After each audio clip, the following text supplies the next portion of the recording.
solito aspettiamo un attimo che arrivino tutti gli iscritti. Sono qui, sono Nicola Fredo di Regione del Veneto, dell'Agenda Digitale ICT, e con me c'è Michele Vianello. Poi adesso ufficialmente Buongiorno, buongiorno a tutti. partiamo fra 5 minuti. Siamo circa almeno 60-70 iscritti, e poi gli altri vediamo se c'è aggiunge qualcun altro, quindi attendiamo che tutti rientrino.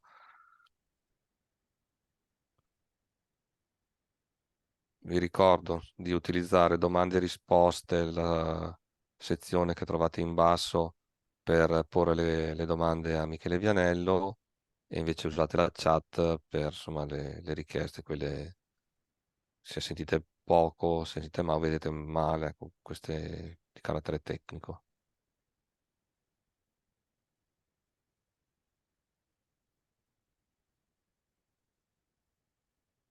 Vi chiedo a tutti di scrivere correttamente nome e cognome quando entrate con Zoom, che questo ci permette di fare poi l'aggancio corretto con le presenze. Scorro.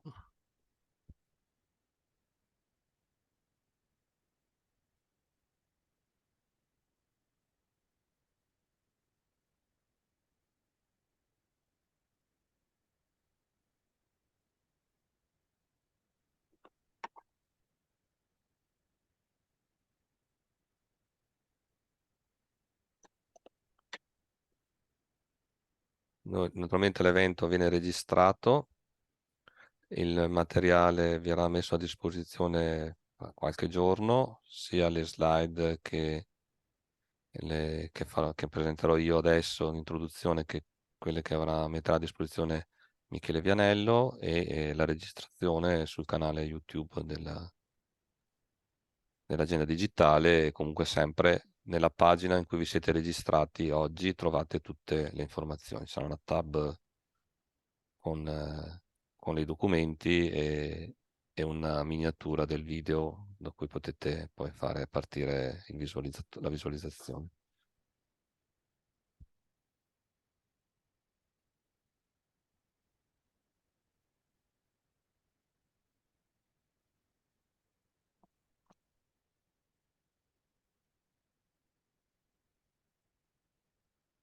Allora, il numero mi sembra un po' stabilizzato, anche se è inferiore a quello che ci aspettavamo, però io farei la mia presentazione introduttiva, che comunque permette così a tutti di arrivare, e poi do la parola a Michele Vianello.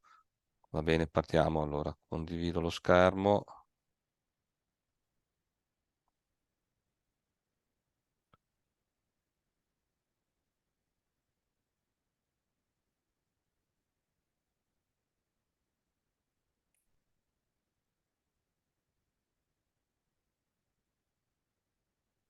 Faccio partire la presentazione.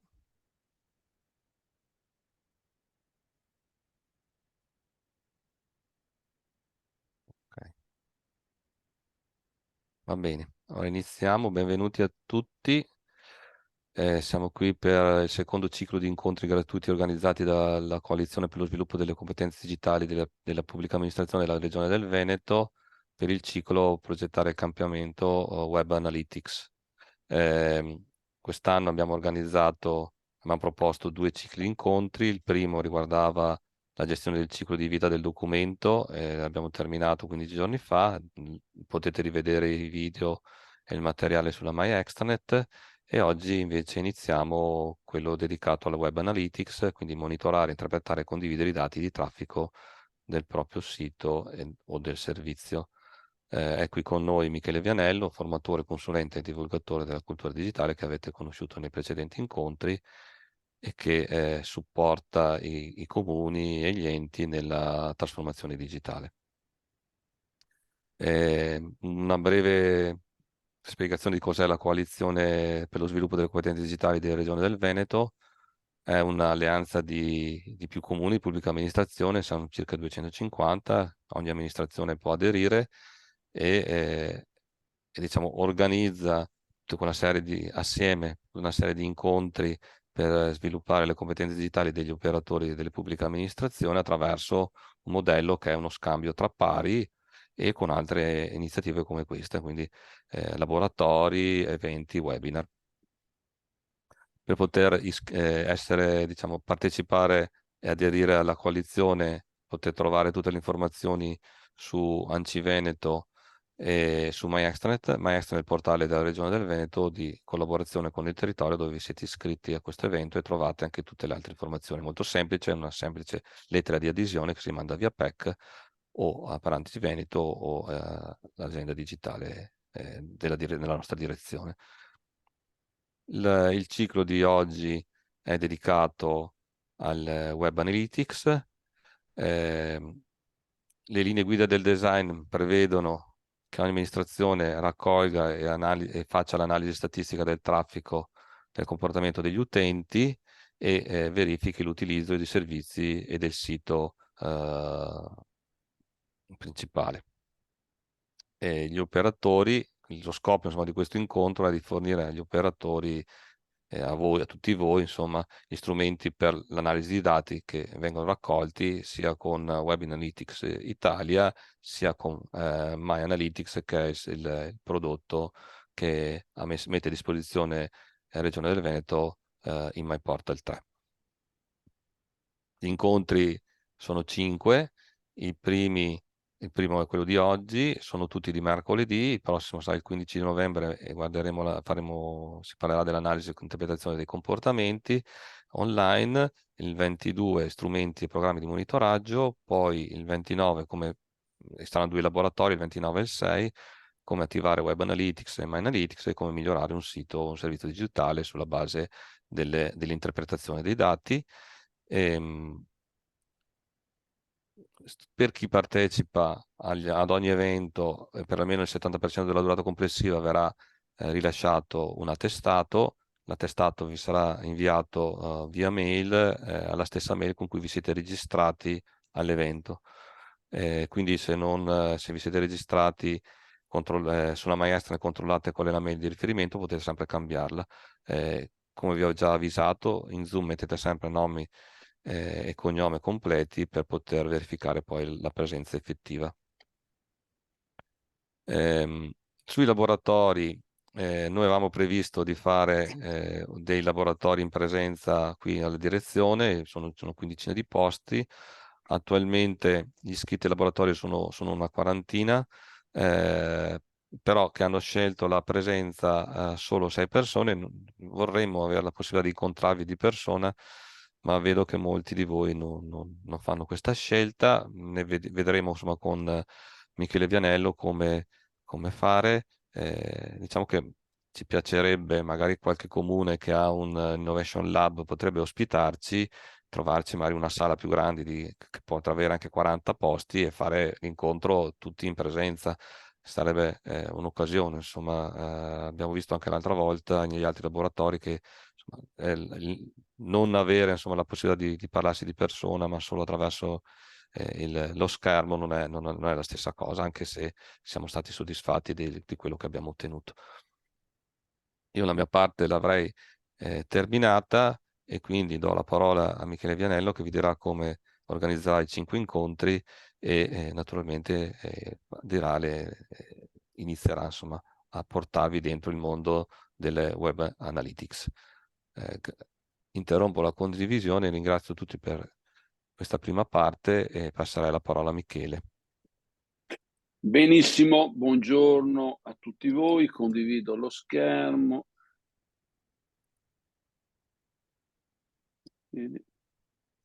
Perché sono sparite le mie slide?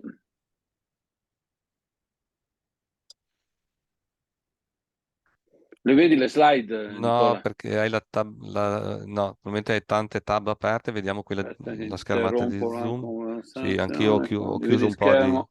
chiuso un po' di Eccola finestre qua, perché... eccola qua, Ecco, ci siamo. perfetto, ci siamo.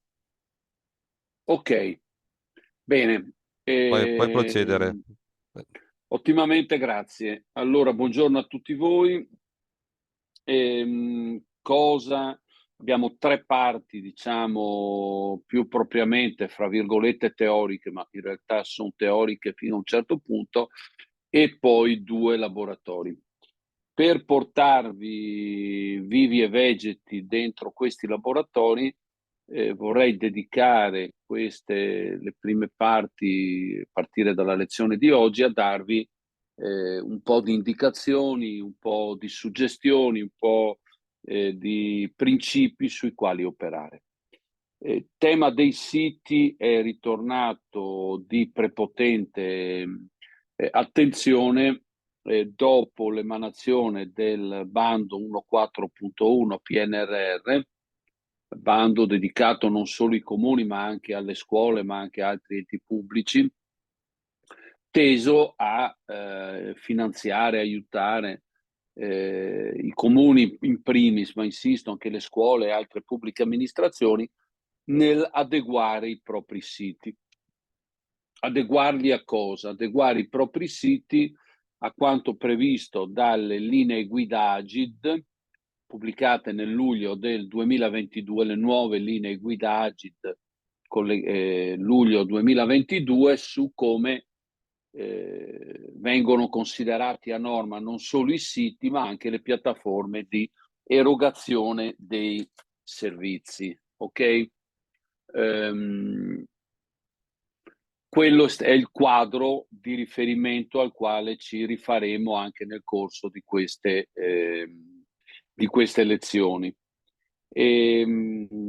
Per finanziare, perché rifare i siti ha un costo abbastanza importante, farli non solo dal punto di vista del palcoscenico, cioè dell'aspetto, ma anche dal punto di vista delle interazioni, è una cosa costosa. Le risorse messe a disposizione sono numerosissime, tanti soldi, e ahimè il problema vero è che molti di voi a questo punto sono convinti di essere a posto. Cioè, abbiamo preso questi soldi, abbiamo trovato un fornitore, alcuni, come vedremo, ci hanno già anche asseverato il sito, siamo a posto. La nostra attività finisce qua. E poi ne parleremo. Bene, il primo punto che io devo assolutamente smentirvi è quello che siate a posto con i siti.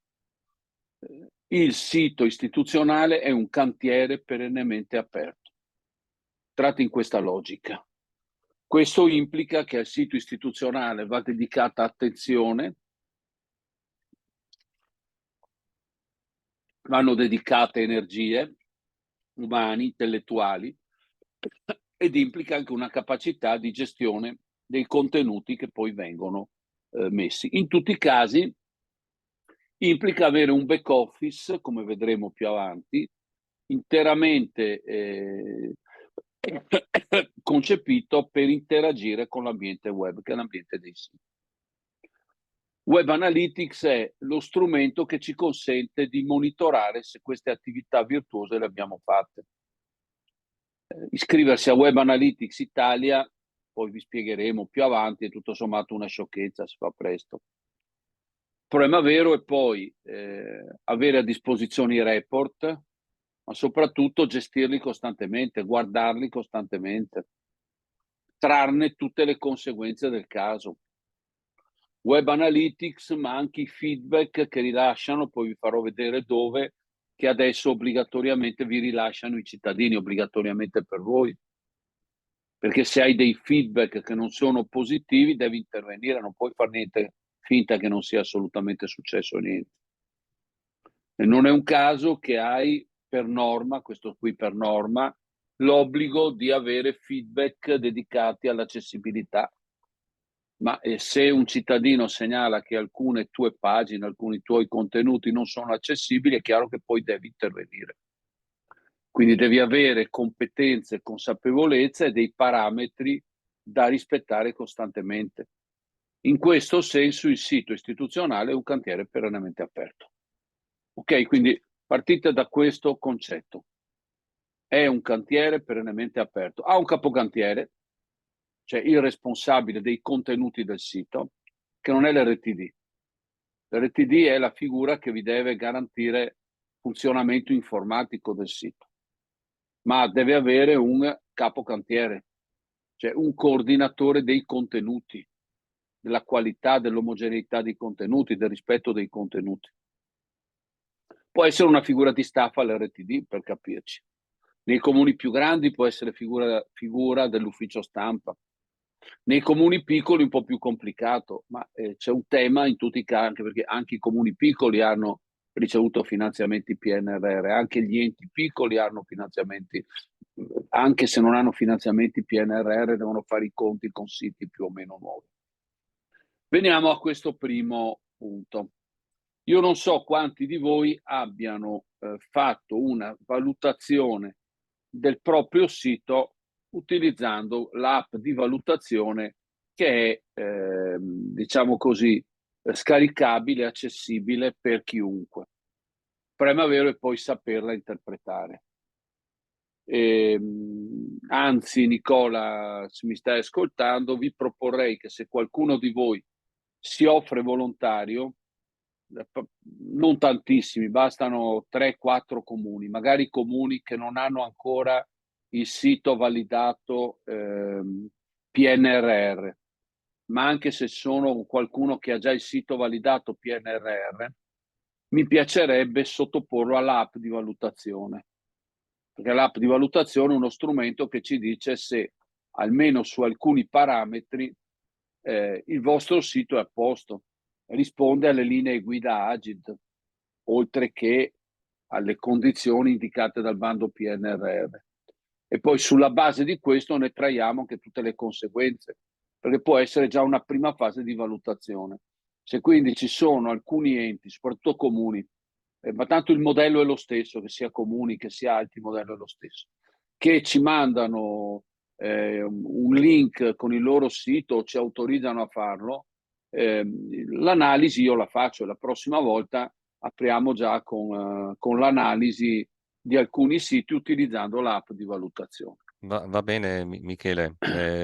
Prendo appunti, chiedo la disponibilità e facciamo. Così poi, Nicola, rendiamo anche molte concrete alcune cose, le facciamo vedere Certo, certo. concretamente, no? Sì, sì. L'abbiamo già fatto Ovviamente, con la richiesta, insomma, dei report e lo facciamo anche per i siti. Va bene? esattamente, perché vedo che funziona di più poi Sì, anche sì. il nostro ragionamento. Perfetto. Ok, perché è importante l'app di valutazione? Perché l'app di valutazione è lo strumento principale utilizzato dal Ministero per l'innovazione per verificare se i siti presentati per valutazione corrispondono a quanto previsto dal bando PNRR, uguale una parte della normativa. Cioè rispondere a quanto previsto dal bando PNRR non equivale a rispondere in toto a quanto previsto dalle linee guida Agid e dalla legge, perché indipendentemente dai parametri indicati dal bando, ci sono alcuni aspetti, ad esempio di legge, che poi vi farò vedere io ancora non trovo. Soprattutto il tema dell'accesso al procedimento che ti riguarda, cittadino, via sito, e cioè un tema di legge perché è già previsto dalla 241, dall'articolo 2 della 241. Poi vi farò vedere perché faccio questa affermazione. Quindi bisogna evitare di incorrere un errore, perché altrimenti si pensa che c'è una validazione e tutto finisce lì. Ma in realtà non funziona così. Tutto finisce lì, ti viene validato uno scheletro in senso positivo, con, vedrete, alcune parti ancora prive di alcuni contenuti, ma questo riempire di contenuti e aggiornare costantemente i contenuti è un lavoro che va fatto costantemente, tanto per essere chiari. Non è che quindi l'attività sito sia finita oggi. Comincia un'attività sito, la validazione comincia un'attività che è fatta soprattutto di riempimento di contenuti. Anche perché altrimenti veniamo meno a una finalità, anzi a due finalità. Il sito non lo facciamo per noi, il sito lo stiamo facendo per i cittadini. Se il nuovo modello di sito, anche figlio della validazione, non contiene più alcuni contenuti o alcuni contenuti sono stati spostati in altro luogo, modulistica ad esempio, il sito può anche essere più disagevole. Quindi si ottiene da un sito nuovo un risultato opposto a quello che il legislatore si era posto. Il secondo elemento è che i nuovi siti sono, questo vale per tutti e non solo per i comuni, vale per qualunque ente. I nuovi siti sono porta d'accesso ai servizi offerti da una pubblica amministrazione. Ricordatevi, il sito è certo luogo dal quale si danno informazioni. In svariate parti del sito si danno informazioni. Possono essere informazioni di carattere generale, possono essere avvisi di tipo istituzionale. Nel caso del comune possono essere pagine del sito dedicate a quello che pomposamente viene chiamato marketing territoriale. Ma il sito è prima di tutto porta d'accesso ai servizi. Ricordatevi, è porta d'accesso ai servizi. Avete ricevuto tanti finanziamenti per far sì che i vostri siti siano porta d'accesso ai servizi. Il cittadino per accedere ai servizi utilizza in primis il sito istituzionale, perché altrimenti abbiamo fatto i siti in questo modo, ma se poi non sono abilitati, non sono raccontati, non sono a posto, è evidente che il cittadino continua a tornare in comune, in provincia, in regione, nell'ente che volete voi. Quindi entrate in questa logica, il sito è porta di accesso ai servizi. E vorrei partire soprattutto da questo concetto, vedete, da quest'area. Qui vedrete molti esempi si rifanno a questo comune. Questo è, non ho usato, anche per etica professionale, non ho usato come esempi concreti né comuni del Veneto, cioè nessun comune del Veneto, proprio non volevo, stiamo giocando in casa. In questo caso vedete un sito della regione Lombardia, di un comune della regione Lombardia, e ne vedrete un altro della regione Friuli Venezia Giulia. Quindi ho volutamente evitato accuratamente siti veneti, ecco, anche se volete possiamo esaminarli, vederli, eccetera, eccetera. E qui vorrei proprio partire da questo punto. Attenzione, questo è un sito validato, quindi ho voluto vedere se un sito validato risponde davvero a tutti i requisiti linee guida e Design Italia collegato alle linee guida, perché come voi sapete le linee guida consigliano, non obbligano. Consigliano le linee guida agili sui siti, consigliano, non obbligano. Per trasformare in pratica gli indirizzi generali delle linee guida di utilizzare Design Italia, cioè quell'insieme di norme, di prescrizioni e di strumenti che il gruppo Designer Italia mette a disposizione dei comuni, delle pubbliche amministrazioni per completare i propri siti. Allora, porta d'accesso ai servizi. Ok, porta d'accesso ai servizi. Questo avviso importante, non aprite quella porta, non c'entra niente con quanto vi sto dicendo, era l'avviso di un film, di una manifestazione che si fa col patrocinio del comune. Ora, le due aree, cominciamo ad entrare subito in pratica. Le due aree che consentono al cittadino di interloquire con voi e di avere a disposizione servizi sono queste due.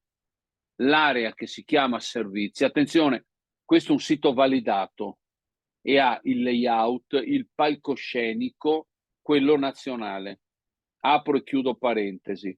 Tutti i siti di tutti i comuni italiani devono essere identici in tutta Italia. Identici, non possono essere fatti in modo difforme. E dal punto di vista del design, tutti i siti di tutte le pubbliche amministrazioni italiane devono essere assolutamente identici. Questo accedi all'area personale riguarda tutti i siti, che sia di un comune, che sia dell'INPS, che sia dell'Agenzia delle Entrate, accedi all'area personale è l'apertura di una porta. Poi vedremo cosa c'è dietro quella porta, quindi non aprite questa porta, è proprio sbagliato. Quindi aprite questa porta. Poi vi chiederò, perché spesso non si fa, di provarlo per voi, cioè di andare a vedere nel vostro comune, all'INPS, in Agenzia delle Entrate, cosa c'è dietro questa porta. Quindi atto primo, accedi all'area personale. La seconda è servizi, eccola qua. La seconda è servizi. Quindi queste due aree sono quelle che esaminerò adesso, comincerò ad esaminare adesso. Entriamo intanto nell'area servizi. Ok? Io ho cliccato, l'ho fatto il 14 ottobre questa attività, ma c'entra poco. Cosa trovo dentro l'area servizi? Intanto trovo un primo problema. Esplora tutti i servizi. Ma in realtà qui dentro io ho trovato in questo comune validato solo i servizi che vengono offerti in modalità digitale. Quindi con log, SPID, carta d'identità elettronica. E questo, capite, non va già bene. Difatti, quando si entra vengono esposti i servizi in evidenza e poi vengono indicati i servizi digitali. In questo caso erano 5, solo questi. Ma vedete, 5 servizi trovati in ordine alfabetico. Ma esplora tutti i servizi. Perché? Perché le linee guida e Design Italia dicono che in quest'area devono esserci tutti i servizi. Sia viene esplicitato quelli offerti in modalità digitale che quelli esposti in modalità analogica. Ok? Quindi bisogna, da un punto di vista operativo, censire tutti i servizi che attualmente voi offrite. Oggi la base è la modulistica, quindi tutti i servizi che alla base hanno un modulo. Ok? Vanno tutti censiti. Poi vanno divisi in 2 categorie. I servizi che vengono offerti con log SPID, CIE, quindi digitali, e tutti quelli che in questa fase, ricordatevi, in questa fase, restano esclusivamente cartacei. Quindi scarica modulo, porta modulo in comune. Quelli, ricordatevi, digitali, dovete fare una scelta. Solo ed esclusivamente digitale oppure digitale più anche la possibilità analogica, perché è una scelta impegnativa. Cosa dice la norma? Il codice dell'amministrazione digitale ci dice che le pubbliche amministrazioni offrono tutti i loro servizi anche in modalità digitale. Questo vuol dire, tranne qualche caso, tipo la scuola ad esempio, che per i servizi vanno offerte entrambe le opportunità. Questo occupare suolo pubblico per l'installazione di tende parasole sporgenti, rilascio di una concessione, deve presentare all'interno della scheda del servizio, poi vedremo, vi farò vedere le schede dei servizi, 2 opportunità. Un'opportunità è quella SPID CIE, un'opportunità è quella scarica modulo.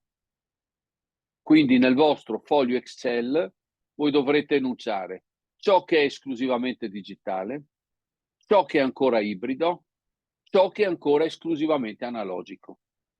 Per ciò che è esclusivamente analogico dovete pianificare nel tempo come lo trasformate in digitale. Perché ricordo la norma dice che tutti i servizi delle pubbliche amministrazioni devono essere esposti anche in modalità digitale.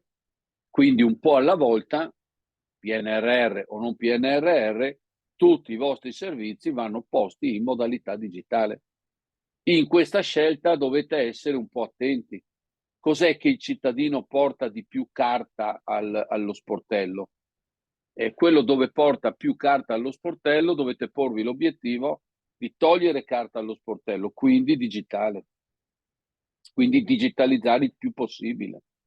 Anche perché dal punto di vista del flusso documentale la digitalizzazione d'accesso semplifica molto il back office, perché non c'è più bisogno di atti firmati dai cittadini, perché c'è già l'identificazione SPID, non c'è più bisogno di controllo carte d'identità elettronica, perché SPID equivale a identificazione. Soprattutto poi non va fatto nessun processo né di scansione né di fotocopiatrice, perché ciò che arriva è un documento amministrativo digitale, quindi non va assolutamente toccato.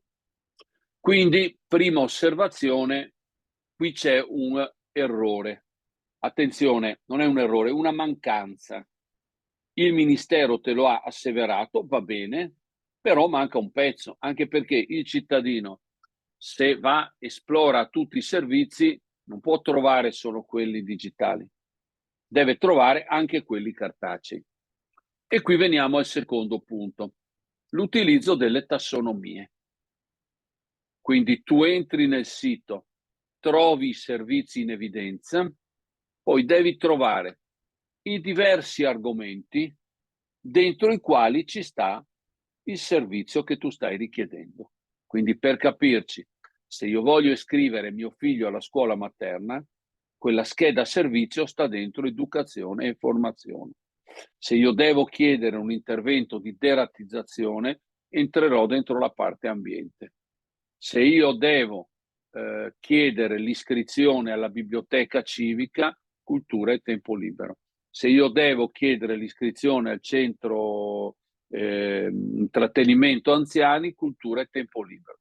Se io entro dentro imprese e commercio, devo trovare il link al SUAP, perché come è noto, quella è una parte che viene svolta da piattaforma esterna. Ok? Quindi se io devo chiedere contributi per il turismo, eccetera, eccetera. Ricordatevi che questa è la tassonomia base, è la tassonomia quella indicata da Agid e da Design Italia.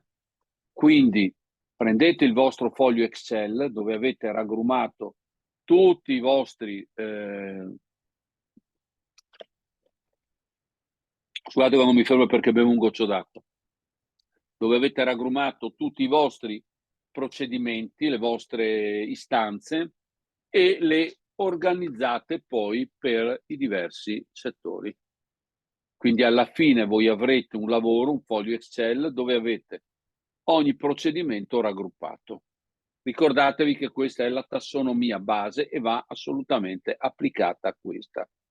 Non si può fare una tassonomia come volete voi. Fra i vecchi siti e i nuovi siti qui trovo molte discrepanze, per capirci, perché nei vecchi siti, ammesso e non concesso che fossero organizzati per queste aree, in realtà trovo collocazioni un po' strane. Quindi quando vi dico il sito è un cantiere, e questo è un pezzo del cantiere, perché altrimenti tu hai una strada che è stata, che ne so, asfaltata, ma nessuno ha ancora tirato le righe del traffico. Se io metto, come il caso di questo comune, esclusivamente i servizi in modalità digitale, voi capite che il cittadino non trova più la modulistica, perché non esiste più l'area alla modulistica. Nella tassonomia utilizzata, nello schema utilizzato, non c'è l'area modulistica, anche perché se voi guardate qui in alto, vedete, spesso qui avevi un'area dedicata alla modulistica nell'header, ma qui nell'header non è più possibile mettere un'area dedicata alla modulistica. Quindi dovete pensare seriamente a riorganizzare utilizzando questo schema. Quindi è chiaro come dovete organizzare il foglione Excel, dovete organizzare in questo modo. Ve lo riassumo. Tutto l'elenco dei servizi, tutti i servizi che voi date all'esterno. Se non volete proprio tutti, partite con i più importanti, altri verranno a chiederveli in comune, quindi questi. Di questi dovete spuntare tutti quelli che già oggi date in modalità digitale. Poi dovete decidere quelli che vengono dati in modalità ibrida e quelli che sono ancora tutti carta. Quelli che sono ancora tutti carta dovete organizzare servizio per servizio, programmare, pianificare il passaggio al digitale. Fatto questo lavoro, ogni servizio va inserito in ognuna di queste caselle. È chiaro fin qua?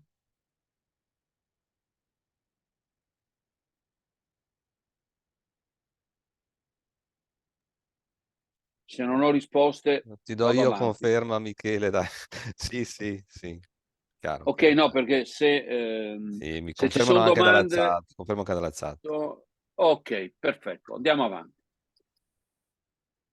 Il punto vero è che questo comune non è una critica, sia chiaro a chi ha validato. Chi ha validato lo ha fatto seguendo il design, ma io devo guardare poi la fruibilità del sito.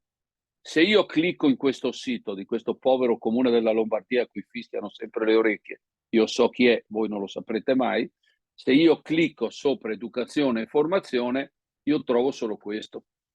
Trasporto scolastico, iscrizione al servizio, che è uno dei famosi 5 che abbiamo visto prima. Quindi hanno messo esclusivamente solo quelli digitali. Su educazione e formazione io invece avrei dovuto trovare anche tutti quelli che vengono offerti in modalità analogica. Quindi l'iscrizione vera e propria al nido o alle materne se ce l'hanno. Nel caso non ce l'avessero ma l'hanno data all'esterno, il link al portale della società esterna. Quindi scheda prodotto però con link al portale della società esterna. Trasporto è una cosa, ma c'è tutto il tema delle mense, cioè il mondo, scuola, educazione, esplora educazione e formazione, voi capite bene che è un ambito larghissimo dove vanno messe svariate cose, perché altrimenti un cittadino, se entra in questo sito e vede educazione e formazione e ci clicca dentro, è chiaro che trova solo il trasporto scolastico, tutto il resto non lo trova. Attenzione, poi ci serve anche per le lezioni successive. Bisogna fare i conti col signor Google. Vediamo qualcuno in chat. Bisogna fare i conti col signor Google. Perché Google, il comune può decidere che un servizio sia esclusivamente digitale, di conseguenza non ci sarà l'alternativa analogica. Rispondo a Valerio Stragliotto perché fa una domanda assolutamente interessante. Qui Valerio, io non ho una norma precisa che dice che voi avete potestà di scelta. La norma generale dice che tutti i servizi vanno digitali, questo è chiaro, quindi tutti, quindi nel foglione Excel tutti, anche in modalità digitale, perché in norma e in diritto la scelta, cioè non è la scelta, l'offerta digitale è per il cittadino non un obbligo, è un'opportunità, è un diritto. È evidente che però nella realtà non avviene così. Perché ho insistito molto sul tema della scuola? Perché i nostri figli, noi li iscriviamo, intendo dalle medie in su, noi li iscriviamo obbligatoriamente solo in modalità digitale e solo con SPID e CIE. Trasportando la norma nei comuni vedo che dappertutto la parte scuola, che sia il trasporto, che sia la mensa, che sia quello che volete voi, viene offerta ormai esclusivamente in modalità digitale. Quindi se il cittadino vuole iscrivere suo figlio al trasporto scolastico, lo fa esclusivamente in modalità digitale, punto. Quindi nella scheda di questo servizio ci sarà solo, poi vi faccio vedere, l'accesso con SPID e CIE. Non c'è la possibilità di scaricare moduli, perché banalmente quei moduli non esistono più, perché nessuno può iscriverti, nessuno può iscriverlo cartaceamente. Poi vedo in giro per l'Italia, io giro molto e seguo molti comuni, no? Io poi vedo che in giro per l'Italia cominciano a esserci esperienze dove si estende questo tutto digitale. Per capirci, Toscana. In molti comuni della Toscana l'accesso ai vari contributi esclusivamente in modalità digitale. Cioè vuoi la richiesta di contributo all'affitto, lo fai esclusivamente in modalità digitale. Questo implica, ad esempio, una riconversione dei colleghi che si occupano del front office. Per cui mentre prima assistevano nella compilazione analogica del modulo e nella presentazione analogica, oggi aiutano nella compilazione digitale e nel form e nell'uso del form speed. Qui siete molto liberi. Il mio consiglio è: non buttate il cuore oltre l'ostacolo, perché dovete guardare bene anche che popolazione avete e che tipologia di servizi. Scuola assolutamente sì, io non ho dubbi. Se ritenete maturo che nel sociale si possa andare per alcuni servizi all'esclusivamente digitale, assolutamente sì. Io direi l'iscrizione a una biblioteca pubblica, io lo farei solo digitale, ad esempio, eccetera. Cioè dovete valutare bene voi la tipologia di popolazione e in tutti i casi ricordatevi, va spiegato ai cittadini. Cioè non è che tu fai solo digitale il trasporto scolastico e non lo dici ai cittadini e non gli spieghi come lo fanno, perché questo capite che non funziona, non va bene. Quindi bisogna un po'... Qui dovete, quando vi dico che un cantiere è totalmente aperto, intendo proprio questo, è un cantiere totalmente aperto. Poi vedo c'è una domanda a Luca Piacentini. Prego Nicola. Sì, no, volevo approfittarne, se mi dai, Vai, Michele, per dire questa parte dei vai. cittadini che Regione del Veneto ha appena emanato il bando per i centri di facilitazione digitale, sai, che è un'opportunità Esatto, che bravo. permette ai comuni di facilitare l'accesso ai servizi digitali, creando dei luoghi dove insegnano ai cittadini come accedere, come fare, come utilizzarli, perché come dicevi tu adesso, accanto alla trasformazione dei servizi serve anche un supporto alle persone che non sono in Certo, grado. Insomma. Quindi certo. ne approfittavo per fare uno spot che c'è questo bando, che vi sono dei contributi, metto adesso il link in chat, e quindi se alcuni comuni sono interessati ad aderire al bando potete anche contattarmi direttamente a riguardo. Per fare, perché seguo e sponsorizzo ancora Nicola, ma giuro questa osservazione l'ho fatta perché la trovo in tutta Italia. Bisogna moltiplicare questi momenti di formazione digitale, anche un po' di badantato da parte vostra, perché altrimenti stiamo andando a siti bellissimi, fra virgolette, molto digitali e poi non ne andiamo fuori. Luca Piacentini, la questione del dominio su cui sono esposti i servizi digitali è stata chiarita. Posso puntare a un altro dominio? Allora, in questo caso il dominio è quello del comune, no? Perché questi sono tutti i servizi offerti dal comune. Trovo però, poi vi farò vedere un esempio, oggi no, prossimo giro. Trovo però alcuni comuni, bad practice, quindi infatti faccio vedere chi è quel comune, dove ad esempio amministrazione trasparente, che va considerato un servizio a tutti gli effetti, seppur legato alla trasparenza, albo pretorio e così via, sono puntati sul dominio del fornitore, perché quell'attività avviene su quelle repository di dati, sono su domini del fornitore. Questo non è più possibile. Linee guida lo chiariscono abbastanza bene, devi andare ad un dominio, devi andare direttamente al tuo dominio. Altra cosa invece è esporre il link. Se io ho dato alla pregiata ditta Michele Vianello la gestione della mensa scolastica, l'iscrizione si fa dal portale della ditta Michele Vianello, lì è un link al portale della ditta Michele Vianello. Nel caso invece di amministrazione trasparente, albo pretorio, eccetera, dove c'era la pessima abitudine dei fornitori di puntare sulle loro piattaforme, adesso qui taccio i nomi dei fornitori, ma sono abbastanza chiari, questo non si può assolutamente fare. Nicola, avevi rialzato le mano? No, era No, rimasta la scusa, l'ho mano lasciata, alzata. forse l'ho No, lasciata tranquillo. alzata. Quindi capite che qui manca un pezzo intero, cioè mancano tutti quelli di carattere analogico.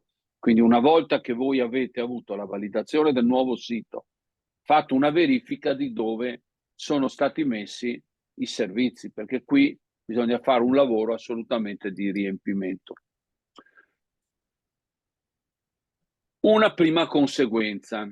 bisogna organizzare un lavoro importante. Ogni servizio modulo va incasellato secondo la tassonomia, sia analogica che digitale. È il lavoro che vi ho consigliato prima, va fatto con quel foglione Excel. Io mi trovo bene a farlo col foglione Excel, qualcuno di voi lo può fare in altro modo, però è un lavoro che io considero ormai indispensabile, altrimenti il sito non è fruibile.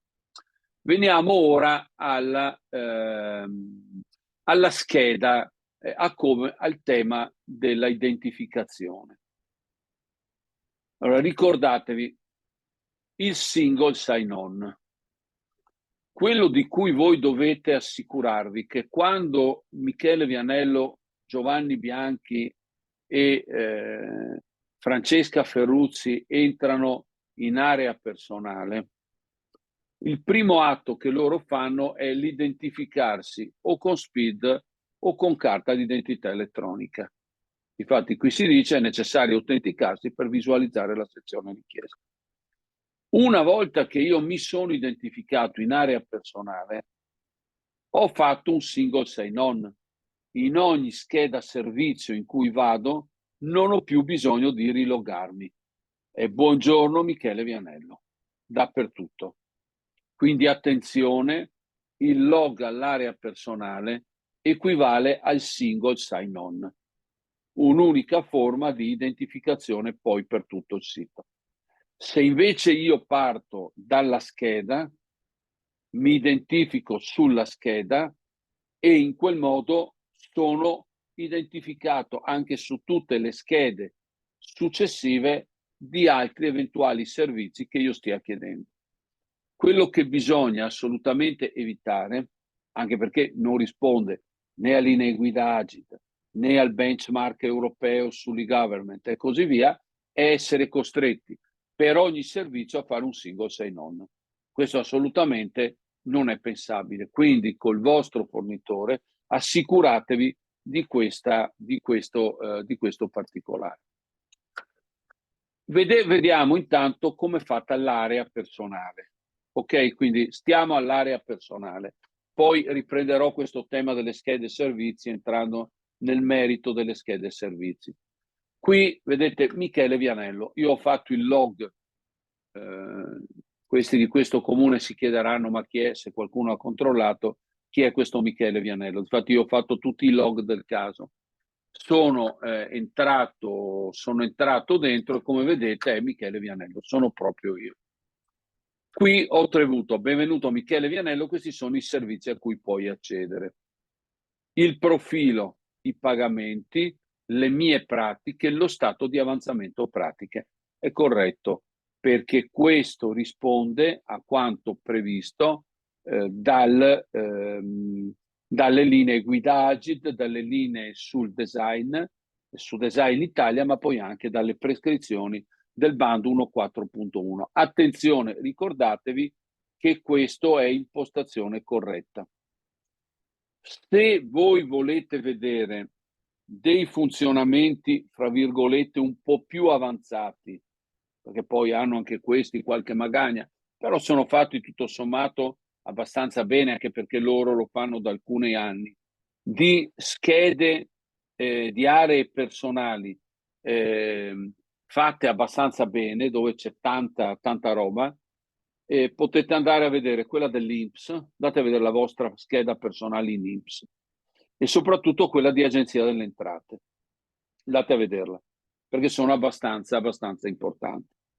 Ora, se voi vedete qui dentro, qui manca solo un tassello, che è quella delle comunicazioni, cioè dei messaggi. Manca solo il tassello messaggi, questo è l'unico che manca, ma per il resto ci siamo. Dentro pagamenti io devo trovare tutte le ricevute dei pagamenti che ho fatto verso quella pubblica amministrazione. Quindi tutte le ricevute dei pagamenti PagoPA. Questo anche sulla base della normativa, se non mi ricordo male, è l'articolo 41 del codice dell'amministrazione digitale. Dovrebbe essere, se non mi ricordo male, l'articolo 41. Quindi attenzione, dobbiamo sempre rispondere anche a quanto previsto dalla legge. Sto vedendo se sotto mano ho l'articolo 41.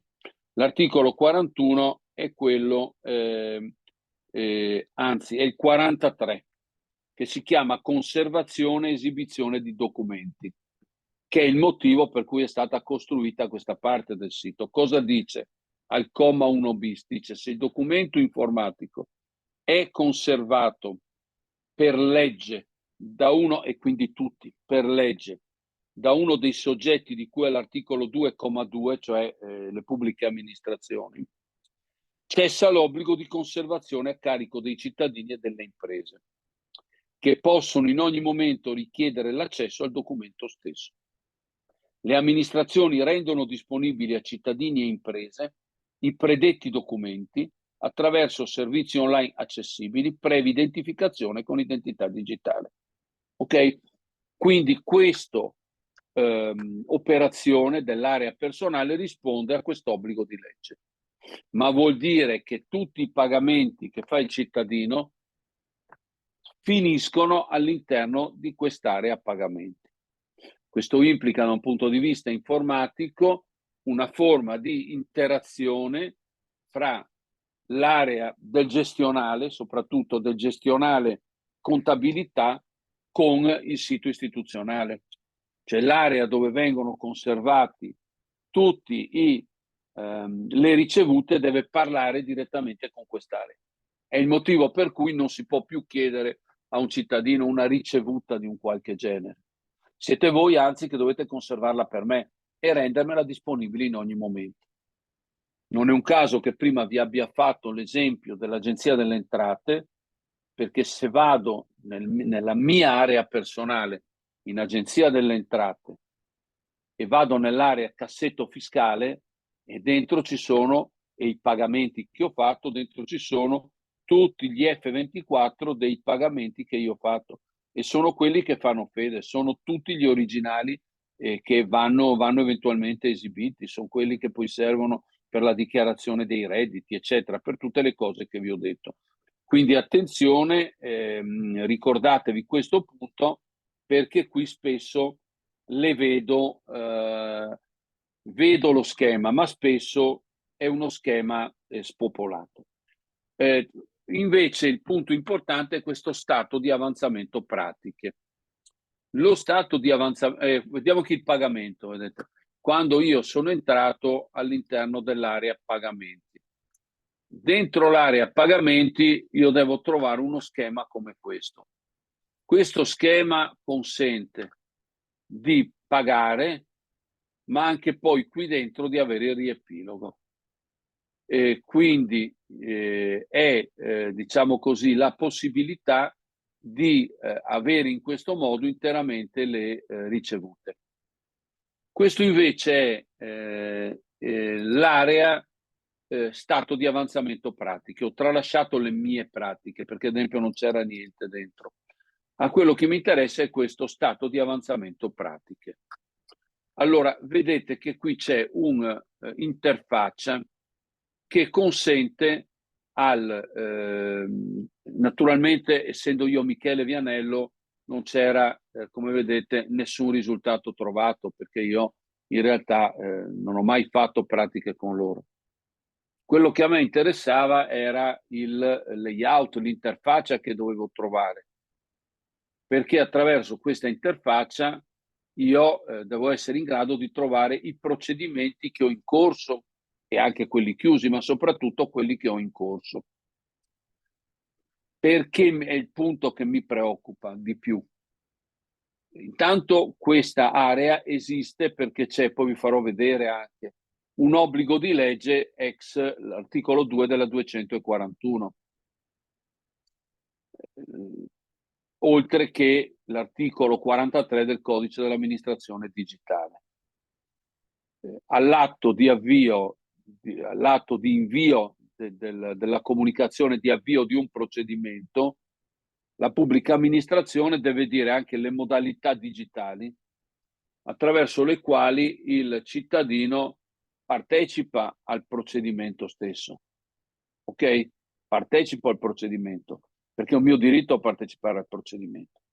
La partecipazione è sostanzialmente in due grandi notizie: il RUP del procedimento e poi i giorni previsti e i giorni mancanti, è la 241. Ora qui vedete, ho la data del protocollo, il numero di protocollo, qui lo stato dovrebbe essere a che punto rispetto dalla data di protocollo, se ho dichiarato 30 giorni, a che punto sono. E poi entrando dovrei trovare il RUP, eccetera, eccetera. Questo però implica a monte il fatto che un'amministrazione fascicoli digitalmente, perché se un'amministrazione non fascicola digitalmente, io non ci arrivo mai, no? Cioè non sarò mai in grado di vedere lo stato di avanzamento del procedimento. Peraltro all'interno di quest'area, come vedete, io devo essere in grado di verificare, vedete, stato dell'istanza e il suo progresso. Questo è il tratto dal manuale Lump Sum, bandi Lump Sum 1.4.1. Servizi digitali del sito comunale consentono al cittadino di visionare tramite un'area personale o un codice univoco, ma lavorate su un'area personale, lo status della propria istanza attraverso le sue tappe principali. Qui c'è anche riferimenti normativi e tecnici. Il successo era tramite la propria area personale, il cittadino può visualizzare lo stato corrente della sua istanza e le tappe di avanzamento all'istanza sono informative. E qui vedete che lo schema c'è, è a posto.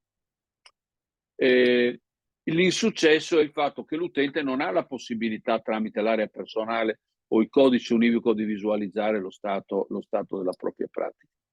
Però la domanda che mi sto facendo io è che lo stato d'avanzamento della pratica sta all'interno dell'area di gestione documentale ed è il fascicolo, perché lì c'è tutto. Nel fascicolo c'è il numero della pratica, stato di avanzamento, chi è il RUP del procedimento e così via.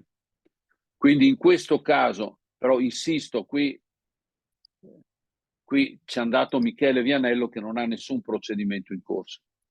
E qui bisogna vedere, va già bene che sia stato costruito in quel modo, perché ne vedo alcuni dove assolutamente è ancora bianca sta cosa.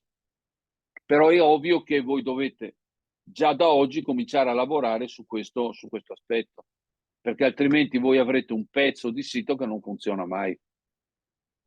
Una delle cose che mi piacerebbe vedere poi nel tempo in Analytics Italia, visto che stiamo parlando di Analytics Italia, è quante persone entrano all'interno dell'area personale.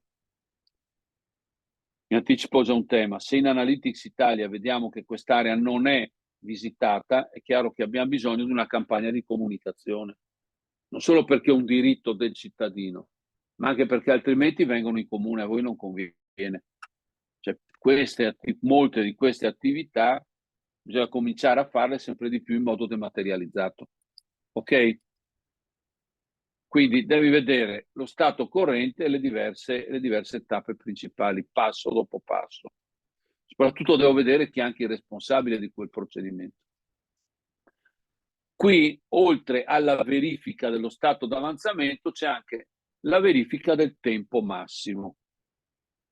Ove necessario, i servizi digitali del sito comunale esplicitano al cittadino la data di presa in carico dell'istanza e la data ultima prevista per l'evasione della stessa, secondo i termini massimi descritti nella scheda servizio. Perché ricordatevi, poi vedremo le schede servizio, in ogni scheda servizio devono esserci i tempi massimi di espletamento di quel servizio. È sempre la famosa 241. Quindi successo. Vedete che qui come riferimento normativo c'è la legge. E ricordatevi, quando c'è legge va rispettata, non è che puoi far finta di niente. Quindi successo sono tutti i servizi che lo necessitano, esplicitano la data di presa in carico dell'istanza, e tutti i servizi che lo necessitano esplicitano la data ultima prevista per l'evasione dell'istanza, e tutti i servizi che mostrano la data ultima prevista per l'evasione dell'istanza indicano tempi inferiori o uguali ai termini massimi descritti nella relativa scheda servizio. Il fallimento è che anche solo un servizio non esplicita la data di presa in carico. Dal punto di vista ministeriale questa è corretta, quindi se volete prenderla anche come esempio, questa è assolutamente corretta, ma qui siamo alla presentazione del servizio. Dobbiamo poi capire se realmente un cittadino di quel comune che entra all'interno dell'area e fa quella domanda in realtà è in grado già di vedere cosa succede.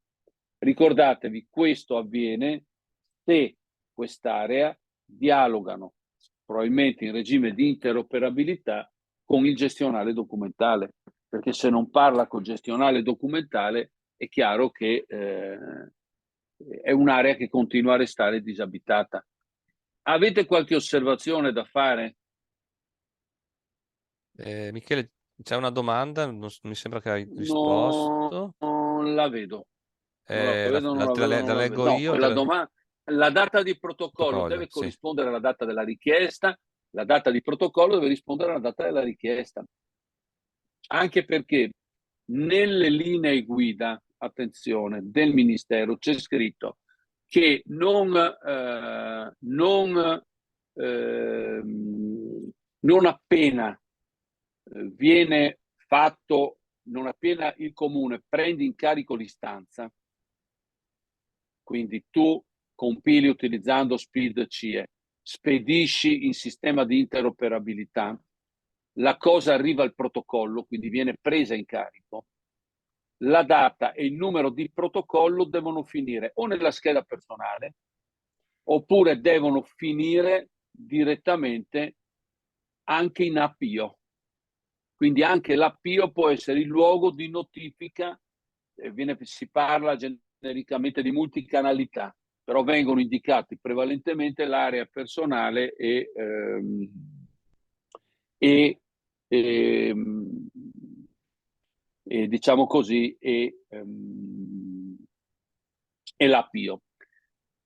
Maiare è già norma secondo i requisiti richiesti appena illustrati? Penso di sì, però il problema non è tanto maiare, il problema è aver attivato interoperabilità fra l'ambiente di Maiarea e l'ambiente del vostro gestionale documentale. Se il gestionale documentale Magioli ha i soliti noti, e deve esserci perché il protocollo viene fatto se è Magioli in area SICRAWeb, se Alley, non mi ricordo come si chiama il gestionale documentale di Alley, se è APK è APK, eccetera, eccetera. I soliti noti, se è Kubernetes, quelli che sappiamo. È chiaro che poi quell'ambiente deve dialogare col sito web. Cioè il nuovo flusso è parte da sito web dove ti identifichi con SPID CIE, entra in area documentale, viene protocollato, torna a parlare di nuovo con area web, area personale, oppure un ambiente esterno che è APIO. È chiaro, sono stato chiaro su questo concetto? Cioè bisogna verificare se funziona, altrimenti va chiesto un'implementazione, perché insisto, il Ministero ti premia perché hai fatto lo schemino giusto, come vi ho fatto vedere prima di quel comune. Però poi, cantiere sempre aperto, bisogna verificare se davvero funziona. Perché non basta farlo, no? Bisogna che assolutamente funziona. Qui vi ho messo, vedete anche la norma, l'articolo 41. La pubblica amministrazione titolare del procedimento raccoglie in un fascicolo informatico atti, documenti e dati del procedimento medesimo da chiunque formato.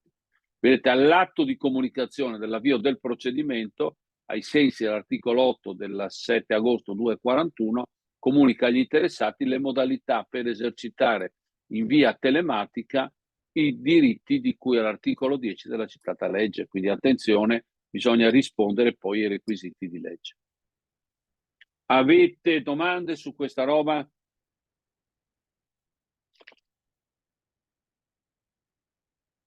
Così io intanto mi disseto.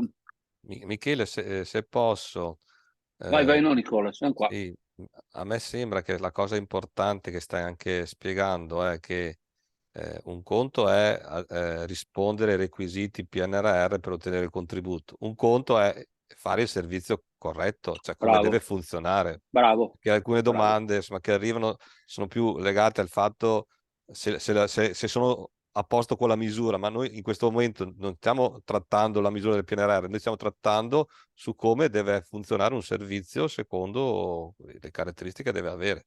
Questo è un Io ho po' lo preso spirito, come no? esempio, io ho preso come esempio un validato PNRR per far vedere che non basta, non dovete fermarvi là, perché poi deve funzionare. Perché se hai la Ferrari, benissimo, te la danno cromata, tutta lucidata, ma dopo 20 giorni devi cominciare a lavorarci, devi attivare alcune funzionalità. È lì che io voglio portarvi, perché altrimenti Web Analytics Italia serve a niente, no? Perché Web Analytics Italia non ti fa vedere se la Ferrari è lucida, ti fa vedere se funziona, che è una roba molto diversa. Ma E siccome per esperienza in questo momento sto vedendo l'attenzione, anche un po' istigati dai fornitori, scusate, questa è l'unica cattiveria che dirò, di accontentarsi del punto, ma ho preso il finanziamento, ma non basta, perché poi se il sito non funziona è l'insurrezione dei cittadini. Poi possiamo fare tutti i facilitatori digitali che dice giustamente Nicola, io sono totalmente d'accordo, però poi è l'insurrezione del cittadino, ti dice scusa, prima avevo tutta la modulistica incasinata, bla, ma la trovavo, adesso non la trovo più, mi spieghi dove, e dove va? Vieni in comune. Per cui hai fatto un sito bello per toglierti pressione di fronte, ma siccome poi i contenuti sono organizzati male, il brillante risultato è che hai speso i soldi, ma il cittadino viene in comune a chiederti la carta. Ma non funziona così, no? Quindi bisogna che voi stiate molto attenti. Avete altre osservazioni su questo?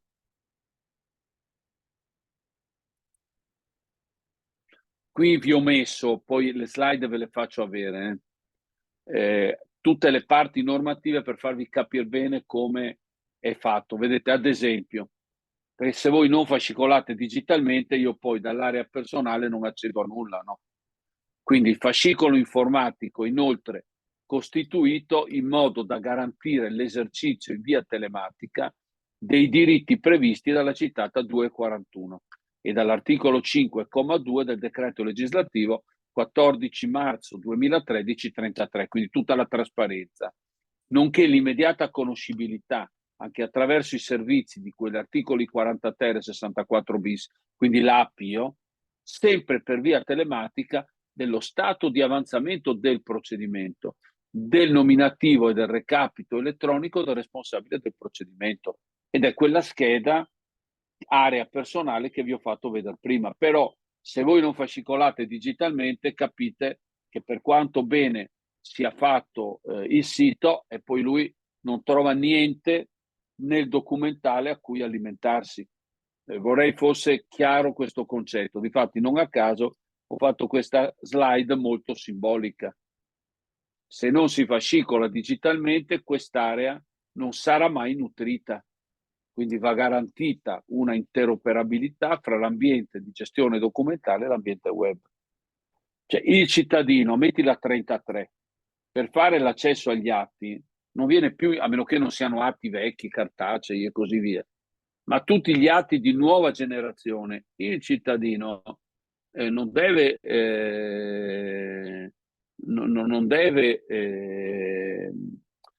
venire più in comune. Per tutti gli atti di nuova generazione, che sono tutti originali digitali, sono tutti originali digitali, io devo poter accedere in quell'area personale direttamente dal sito. Questo però vuol dire che tutti i vostri documenti dovete, attraverso regime di interoperabilità, farli dialogare. E questo è un lavoro che va programmato, va progettato, va portato avanti. Ok? Quindi abbiamo bisogno di reingegnerizzare. Mi piace molto questo tema che si chiama proprio reingegnerizzare il sito istituzionale. Ora qui vi ho messo, perché poi ci serve, la parte normativa di riferimento. Ve l'ho fatta con uno schemino, così andate un po' meglio.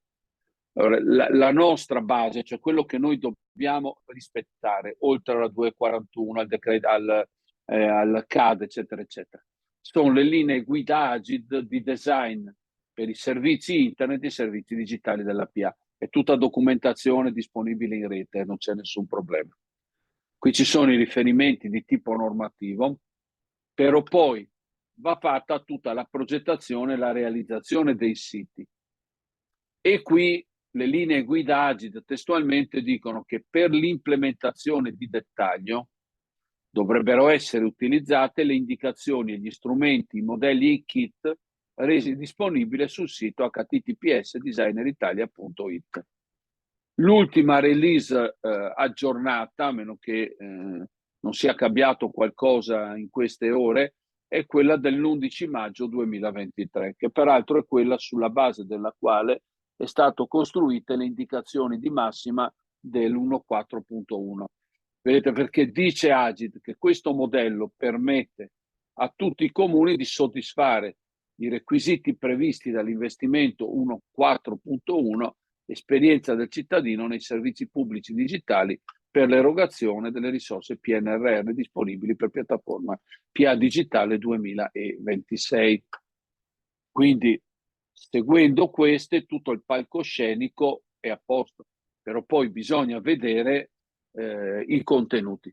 In caso di servizio ibrido, se il cittadino sceglie di fare in modo analogico, nell'area personale dovranno essere comunque inseriti i dati relativi? No, perché il cittadino entra dentro l'area richiesta contributo all'affitto, quindi vede, ve la farò poi vedere come è fatta, vede tutti i termini, vede tutte le condizioni, vede il cosa serve e così via, scarica il modulo, andrà dall'assistente sociale, si fa aiutare nella compilazione del modulo cartaceo e poi lo porta al protocollo, o l'assistente sociale lo dà al protocollo. Quindi tutto come oggi.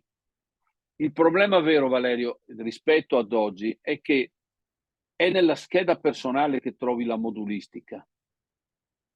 Per carità, puoi ancora fare l'area la modulistica, ma è un casotto poi gestirla, perché sapete meglio di me che sono fatte molto male e peraltro con moduli che a volte non sono neanche aggiornati da tempo. Qui invece te la scarichi, è molto comodo, te la scarichi e attenzione, poi vi farò vedere, puoi anche prenotare l'appuntamento per portarlo. Quindi ammettiamo che sia il sociale, mettiamo che sia un servizio sociale. Io vado dentro un'area appunto contributo all'affitto, una roba del genere, scarico il mio modulo, poi chiedo l'appuntamento all'ufficio sociale, porto il modulo e chiedo ad esempio di aiutare a compilarlo, è molto più pratico rispetto ad oggi. Quindi a me piace di più, però insisto, torno al vecchio concetto e la contenutistica deve essere fatta correttamente, perché altrimenti il cittadino non si trova più. No? Cioè, mentre prima tu avevi una prateria di moduli, a volte in ordine alfabetico, a volte in ordine di ufficio, quindi un casotto totale. Oggi tu hai già un ordine. Se rispetti la tassonomia che vi ho indicato prima, ogni cittadino trova facilmente. Dopodiché, se vuole, se ce la fa da solo, lì compila, spedisce e si arrangia. Nel caso non ce la faccia e abbia bisogno di soccorso, voglia portarla, nel caso del sociale, all'operatore sociale, chiede l'appuntamento e si può fare direttamente dalla scheda. Però, come diceva Nicola Freddo prima, questo è tema per i facilitatori, perché se nessuno l'ha mai spiegato al cittadino è complicato. È bellissima, ma la conosco io. Uno dei lavori che dovrebbero imparare a fare i facilitatori digitali è proprio questo, cioè spiegare ai cittadini queste utilities.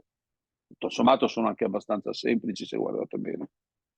Ecco, state molto attenti a come arriva il cittadino a questo. Il cittadino a questo attualmente spesso è abituato, va su Google e digita. Però state un po' attenti perché quando voi mettete online il nuovo sito, la funzione SEO, cioè il lavoro di indicizzazione che ha fatto Google, è ancora indicato sui cookies del vecchio sito, non del nuovo. Per cui potreste avere i cittadini che fanno la richiesta corretta, ma vengono indirizzati al vecchio sito. Quindi ricordatevi, adesso qui apro, chiudo parentesi, poi questo tema è più complicato, che quando voi mettete online il nuovo sito va anche fatto un lavoro di, questo lo fate ad esempio col fornitore se siete piccoli comuni, se siete grandi e avete le competenze lo fate voi, va fatto proprio un lavoro di reindirizzamento, anche contattando Google, che su questo lavoro ti può ti può aiutare assolutamente a farlo. Vorrei vedere in base a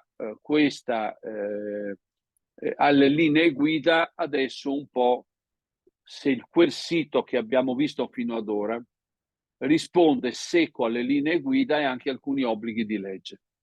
Quindi io parto direttamente dal tema dell'accessibilità, che è tema che diamo per scontato, ma in realtà così non è. Queste sono le linee guida. Le linee guida dicono deve essere garantito il rispetto dei dettami della legge 4 del 2002, che è la stanca, e delle linee guida sull'accessibilità degli strumenti informatici. Sono le linee guida 8 settembre 2020, quelle che conoscete già bene. Qui ho messo che per quanto riguarda l'architettura e il fornitore, i contenuti però li deve fare sempre il comune. Proviamo a guardare come si è comportato quel sito. Allora, in questo sito, voi ricordate, sono partito dal tema della dichiarazione di accessibilità, che come voi sapete va fatta entro il 23 di settembre, ok? Mentre entro il 31 marzo di ogni anno vanno dichiarati gli obiettivi di accessibilità. E questa parte la trovate peraltro sul design dei servizi. Ricordatevi che prima abbiamo parlato di rispondenza al design sui servizi. Qui siamo al design dei servizi. Ora vediamo un po' loro come hanno risposto. Ora, la mia idea è che bisogna assolutamente evitare un approccio burocratico, no? O un eccesso di delega al fornitore. Io spesso vedo dichiarazioni di accessibilità che sono compilate dal fornitore, ma quella è un'altra cosa, è il fornitore che dichiara di averti dato un sito accessibile, ma come abbiamo visto, accessibile non è solo il sito. Le linee guida Agid sull'accessibilità degli strumenti informatici ci dicono anche che ci dicono soprattutto che non deve essere accessibile solo il sito, ma anche tutti i contenuti a cui si arriva dal sito. E soprattutto mi accorgo che questo tema dell'accessibilità è un tema che sfugge un po' agli strumenti di programmazione dell'ente. Se io ho fatto degli obiettivi di accessibilità, è evidente che poi quegli obiettivi devo trovarli nel documento unitario di programmazione dell'ente, perché sono un elemento di programmazione. Se poi ci ho fatto anche degli investimenti, può essere anche rendere maggiormente accessibile il sito, i contenuti del sito. È chiaro che poi il risultato va anche messo in performance, ma non dell'RTD, dell'intero comune. Prego, Nicola. Sì, a riguardo c'è nel PIAO una sezione apposita che riguarda l'accessibilità e quindi diciamo almeno in regione da un paio di anni quella sezione la popoliamo in base anche agli obiettivi che pubblichiamo nella sezione di accessibilità e quindi anche questo coordinamento col PIAO dovrebbe essere obbligatorio e fatto da tutti. Assolutamente. Però Nicola, tu sai che io giro tanti comuni, quando faccio la domanda, ma i vostri obiettivi di accessibilità sono nel DUP e poi nel PIAO, mi guardano sconsolati e dicono no. No, E no, per questa la mia osservazione. Occhio, non può essere un approccio burocratico, perché formalmente avete presentato, però se tu poi non li metti nel PIAO, come dice Nicola, ricordatevi, comuni sopra i 50 dipendenti hanno obbligatorio nel PIAO che tutti gli obiettivi di accessibilità, e se tu non li metti hai un approccio burocratico, per carità, meglio che niente, meglio, ma non va bene così. Queste, per chi non le avesse, sono le linee guida sull'accessibilità degli strumenti informatici. Sono state approvate con determinazione Agid 437 del 2019.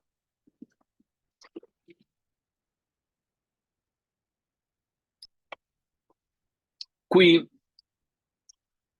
volevo farvi capire il motivo per cui non va delegato al fornitore.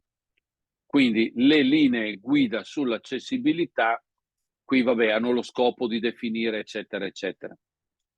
Però l'importante è la modalità con la quale si fa la verifica dell'accessibilità, perché qui bisogna evitare la delega al fornitore, me l'hai fornito a posto. quello che a me interessa è che se si fa andrebbe fatta, diciamo così, una verifica soggettiva se i contratti di fornitura sono sopra soglia comunitaria. E in questo caso, attenzione, perché i nuovi bandi PNRR sicuramente vi hanno portato a contratti di fornitura sopra la soglia comunitaria. Mi ricordo più se sia 40 o 50 mila euro. Sulla base di questo poi fai la tua dichiarazione di accessibilità, quella famosa del 23 di settembre di ogni anno. E qui è l'RTD il responsabile. E ovviamente poi vedremo anche questo tema del meccanismo di feedback. Ve l'avevo già accennato prima, che in una qualche maniera dovrà integrarsi anche con gli altri strumenti con i quali verifichiamo se il sito è a posto o non a posto. Qualcuno di voi ha mai utilizzato questa piattaforma?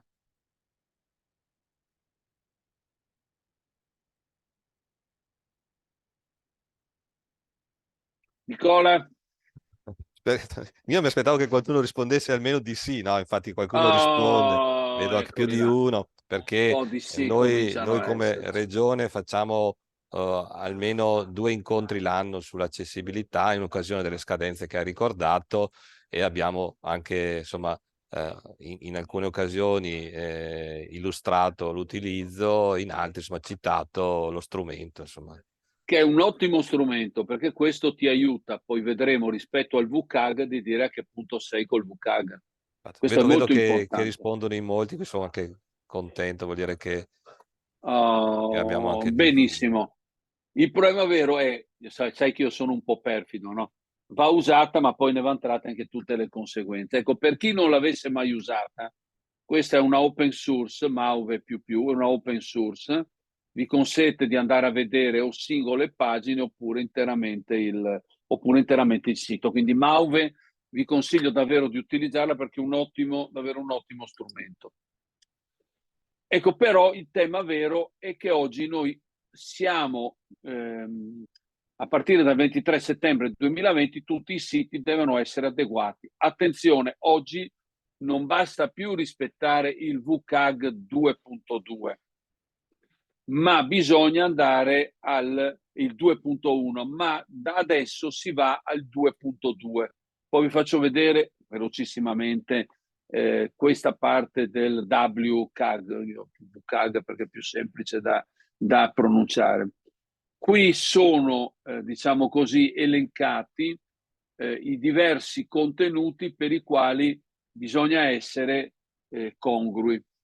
L'attestazione di rispetto del VCAG deve esservi data però dal fornitore. Qui c'è un problema che gli attuali fornitori stanno lavorando, probabilmente quelli che non sono ancora dati in validazione, stanno lavorando sulla validazione 2.1. Però ricordatevi che da ottobre, dai primi giorni di ottobre, qui vi ho messo un po' di documentazione che vedrete nelle slide, voi vedete che dal 5 di ottobre nasce WCAG 2.2. Questa signora Roberto Scano, che è un nostro conterraneo, mio caro amico, abita a Venezia quando c'è, non distante da me, è l'esperto di Agid che si occupa da sempre di accessibilità. Ecco, attenzione perché ci dice che dal 5 ottobre 2023 parte il WCAG 2.2 e partono altri 9 criteri di successo. Qui bisognerebbe cominciare a chiedere ai fornitori se stanno configurando i nuovi siti nel rispetto di quanto previsto. Ecco, questo bisognerebbe cominciare a chiederlo. L'ho messo per scrupolo perché altrimenti noi continuiamo a lavorare sul 2.1, però attenzione, questo è passato. Questo è il comune, come vedete, validato. Qui però voglio tornare per farvi vedere come fra i criteri di validazione e come si lavora davvero c'è qualche incongruità. Quindi qui sono andato a vedere in quel famoso comune, come vedete, la dichiarazione di accessibilità. Ora, come è noto, è corretto mettere in questo punto la dichiarazione di accessibilità, però la dichiarazione di accessibilità, insisto, adesso deve esserci 2.2, la dichiarazione di accessibilità ha qualche contenuto che non può farvi il fornitore, dovete farla voi. Questo ad esempio è stato approvato, questo sito, un paio di mesi fa, ma voi vedete che questo è ancora un WCAG 2.1, ma questo ci siamo. Loro, come quasi sicuramente tutti voi, avete fatto la dichiarazione di accessibilità mediante l'autovalutazione effettuata direttamente dal soggetto erogatore. Però vedete che loro mettono che la dichiarazione è stata aggiornata al 27 luglio 2023, scusate, al 27 luglio 2023, a seguito di una revisione del sito web, perché loro hanno fatto il sito web nuovo. Luca Dainese, scusate, dove posso trovare all'interno della My Extranet la documentazione, le slide, eventuali registrazioni di questi potenti eventi? Grazie, lo dice poi Nicola Fredo, poi vi dice dove trovate tutta la documentazione del caso, Luca. Quindi attenzione a questo punto. Mi raccomando, l'ho messo perché ho trovato ancora comuni che non mettono il meccanismo di feedback. Ricordatevi, è obbligatorio assolutamente il meccanismo di feedback.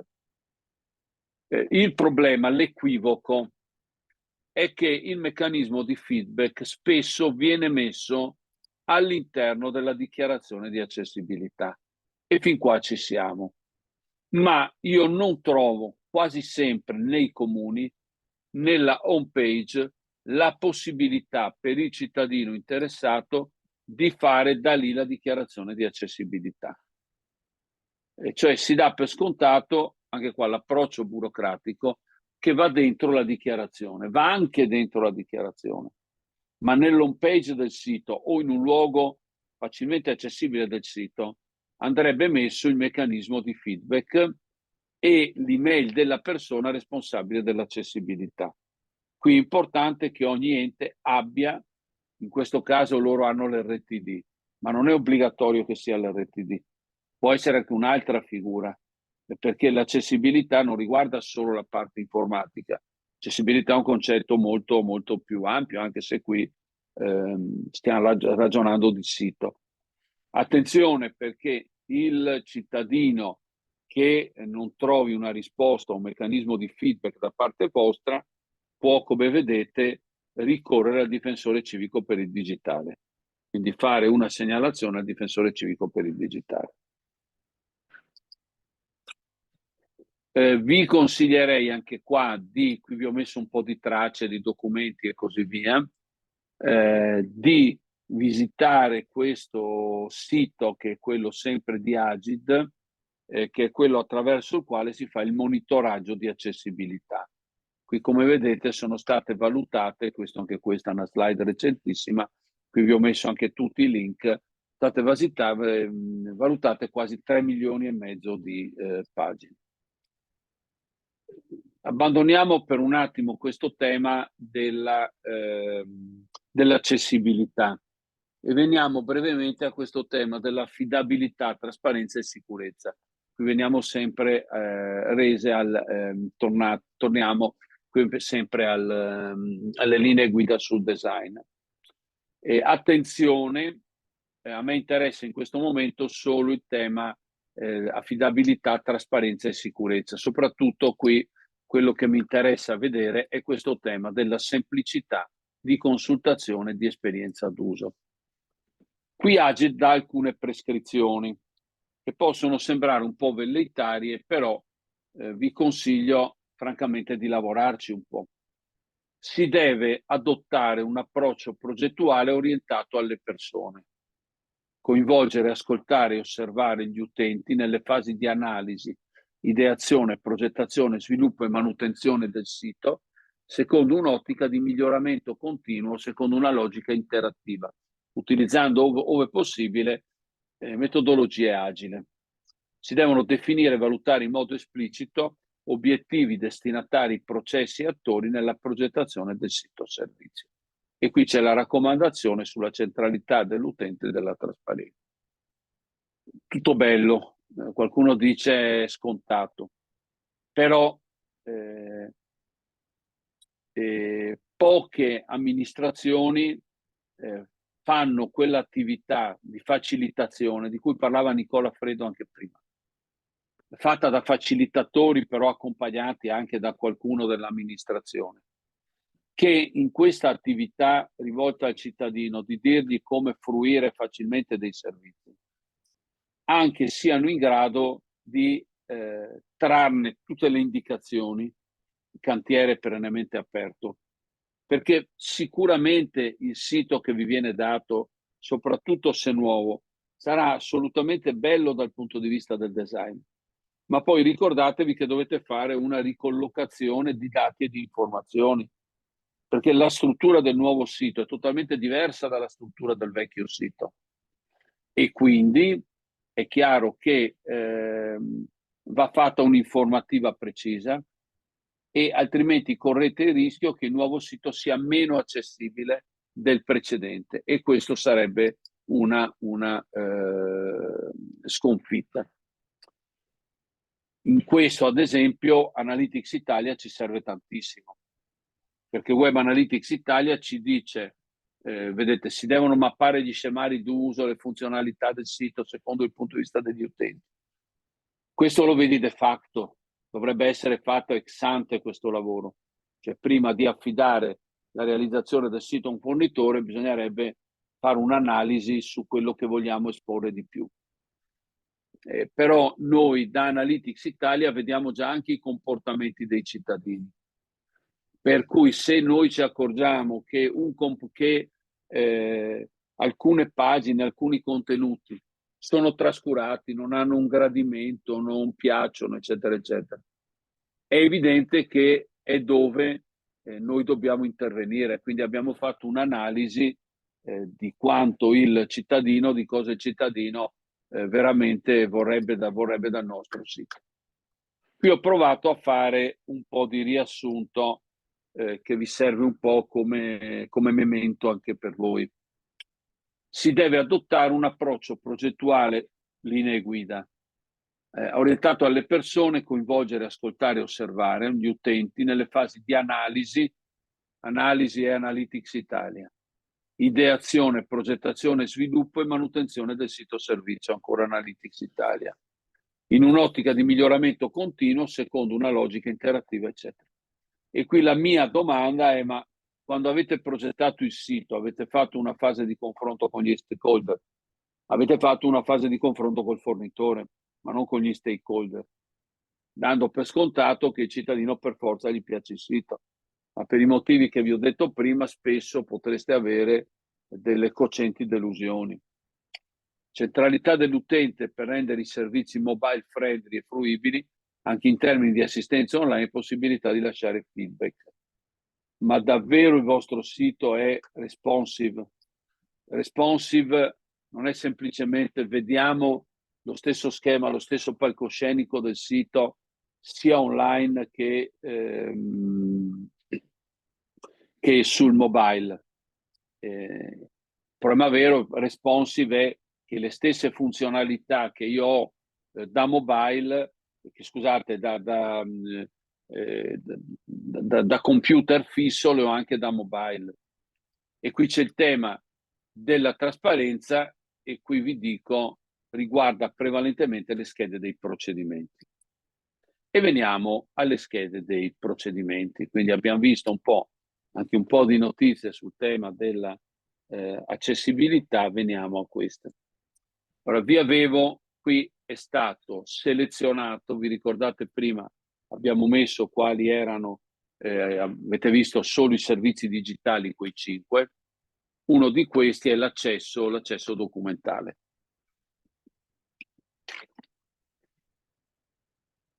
Sta nell'area servizi, autorizzazioni, accesso documentale. Se un cittadino è andato in area personale, ha fatto il single sign-on, quindi ci siamo, ed è libero per entrare nel servizio, Vi sottolineo un'altra cosa che è obbligatoria, questo fatto che tu devi segnalare al cittadino se un servizio è attivo in quel momento oppure non è attivo. Fate una riflessione, se il servizio è iscrizione dei ragazzini al villaggio vacanze estivo del comune di Vattelapesca, è evidente che nel mese di ottobre quel servizio va indicato che non è più attivo. Ridiventerà attivo nel momento in cui si lancia il bando per l'iscrizione dei ragazzini al villaggio vacanze Vattelapesca.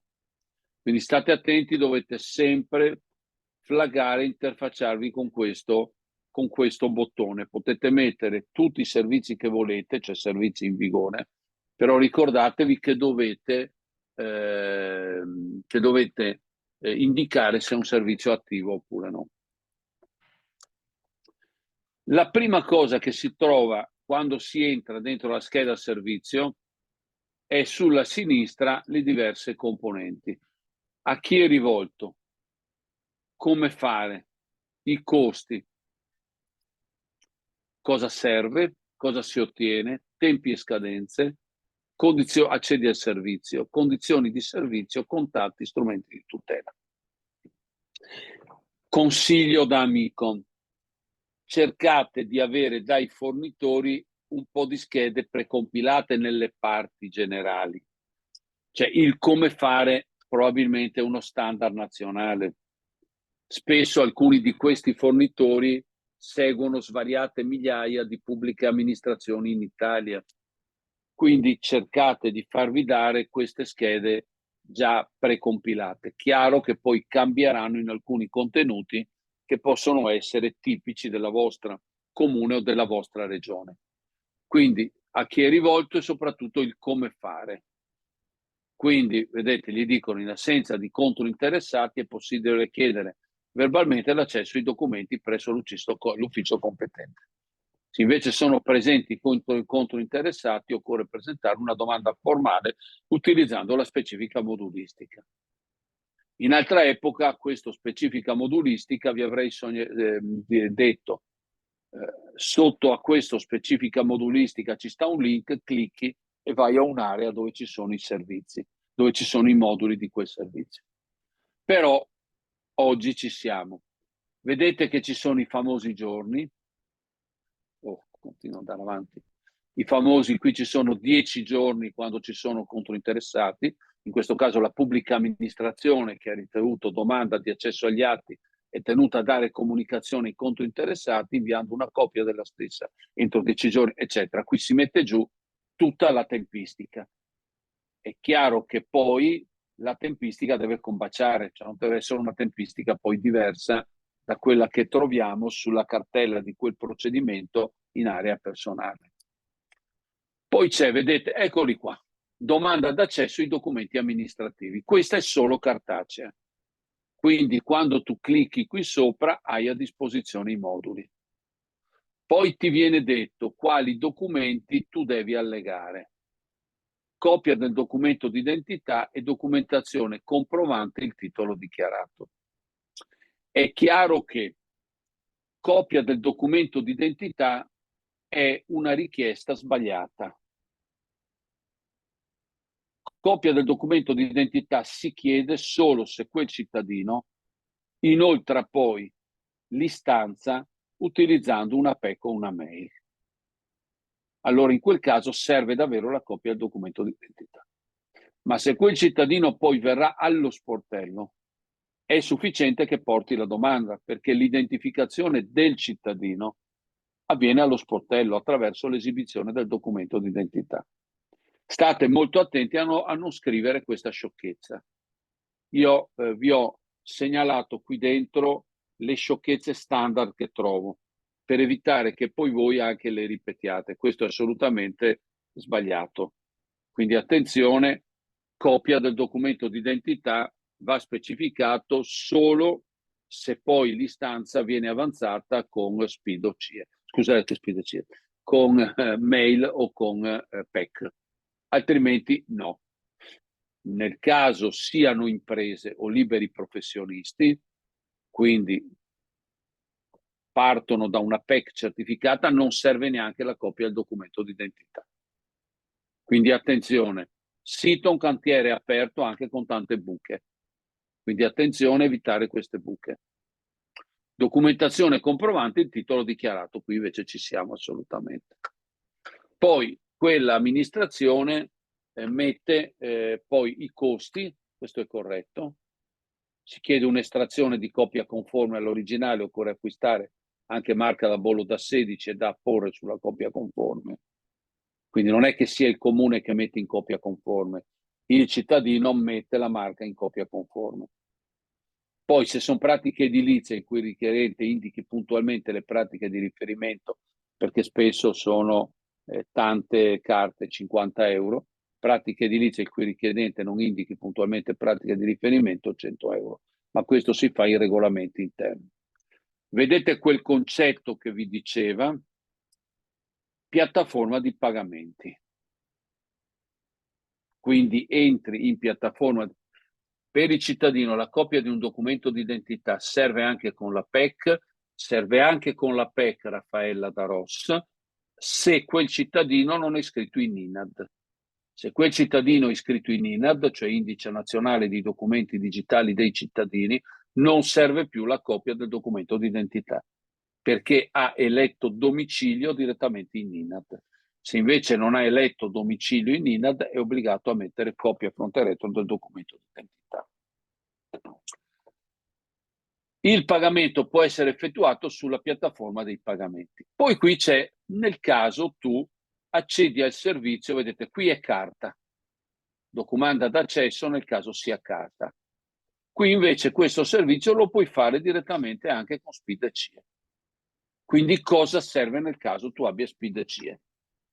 Quindi SPID ok e soprattutto tutta la documentazione che eventualmente può servire. Anche se firma digitalmente non serve, anche se firma digitalmente non serve, certo, assolutamente. Ok?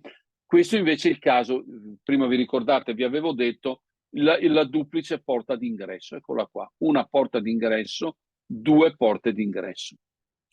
Qui poi però, questo è il form, no, anzi, questa è la domanda d'accesso ai documenti, l'ho scaricata, eccola qua, e ovviamente qui c'è una domiciliazione delle comunicazioni relative al procedimento, perché il cittadino può anche dirti in questa istanza che lui vuole che tutte le risposte che tu gli hai dato le mandi, è meglio l'atto che tu hai prodotto, il diniego, l'accettazione, eccetera, tu lo segnali direttamente. Però dovete stare e glielo mandi direttamente su una casella di posta elettronica che ti ha detto lui. Per quel procedimento, quella casella di posta elettronica è il suo domicilio digitale. Cosa si ottiene? Qui vi sto ripercorrendo tutti i diversi contenuti della scheda, perché se voi non le avete fatte o siete in fase di revisione, ci date un occhio. Perché vedrete che qui probabilmente l'hanno affidata al fornitore. Ci sono delle castronate, farò vedere una castronata grande come il mondo, oltre a quella che vi ho fatto vedere prima sulla carta d'identità. Quando il procedimento amministrativo si conclude positivamente, si ottiene la documentazione e informazione richiesta. Perfetto. Durata massima del procedimento amministrativo 30 giorni. È quel famoso riferimento alla 241 che vi dicevo prima. E i giorni vanno assolutamente rispettati, non si scappa assolutamente. Accedi al servizio, ecco qua, SPID CIE. Per accedere al modulo telematico deve autenticarti ed è qua quando tu hai cosa serve SPID CIE. Per poter accedere devi assolutamente utilizzare SPID CIE. Qui è il concetto su quel particolare servizio, quindi puoi prenotare un appuntamento. Correttissimo. Io voglio portare la mia ricevere, non sono in grado di fare da solo questa istanza, ho bisogno di chiarimenti ulteriori. Prenoti l'appuntamento. Questo prenota l'appuntamento, ha un impatto sul lavoro di back office, perché il lavoro di back office deve tener conto anche del fatto che i cittadini ti chiedono l'appuntamento online, perché altrimenti correte il rischio di avere il cittadino che si presenta allo sportello senza prenotazione, che pensa di passare per primo. Cioè la priorità è di chi prende prenotazione, poi gli altri un po' alla volta si adattano. Domande. Il form di servizio deve essere responsive. Mi sembra che quello che fate vedere non lo sia. Questo è quello, no, attenzione, il form del servizio, e questo l'ho scaricato direttamente dal sito, da un computer fisso. Non l'ho sperimentato perché responsive deve essere sul cellulare. Non l'ho sperimentato dal cellulare. Hai fatto bene a farmi questa osservazione, perché qualche verifica la voglio fare anche direttamente da smartphone. Questo, confesso, l'ho scaricato, sono tutti screenshot che ho scaricato direttamente dal mio computer fisso. Quindi può essere, non lo so, devo verificare in pratica. Qui il cittadino è entrato. Qui c'è un errore grande come il mondo. Dov'è secondo voi l'errore? È un altro comune, non è quello che vi ho fatto vedere fino ad ora, però esplorando era un errore abbastanza marchiano. Qui siamo a questa fase di accedi il servizio. E qui c'è un errore grande come il mondo. Secondo voi dove sta?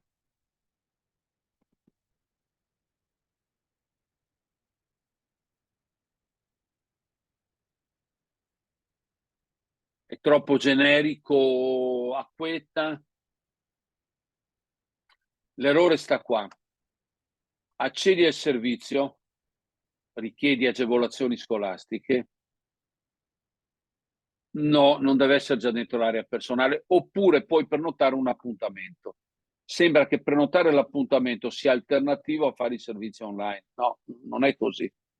L'appuntamento è una funzione che tu attivi quando non sei in grado di fare direttamente dal sito le tue attività, e quindi hai bisogno di un supporto, perché altrimenti sembra che o hai digitale oppure vai all'ufficio per portargli quell'istanza. È sbagliato, cioè proprio non si capisce, il cittadino può incorrere in errori.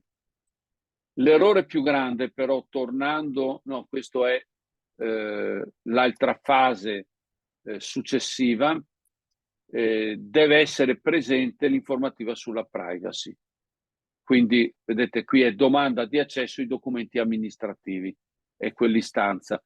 Mi hanno rilevato, hanno detto buongiorno signor Michele Vianello, io gli ho detto, vedete che qui c'è prima cosa la dichiarazione di privacy, quindi questo è corretto, risponde a quanto previsto dalle linee guida, quindi ricordatevi, utilizzate pure questa dicitura standard, questa è correttissima, e ovviamente, e attenzione, questa vale per ogni pagina del sito, dicono le linee guida, no?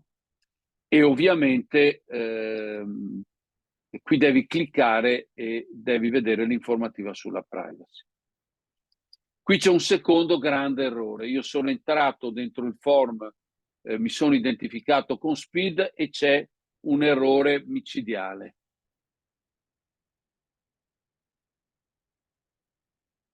Dov'è l'errore micidiale?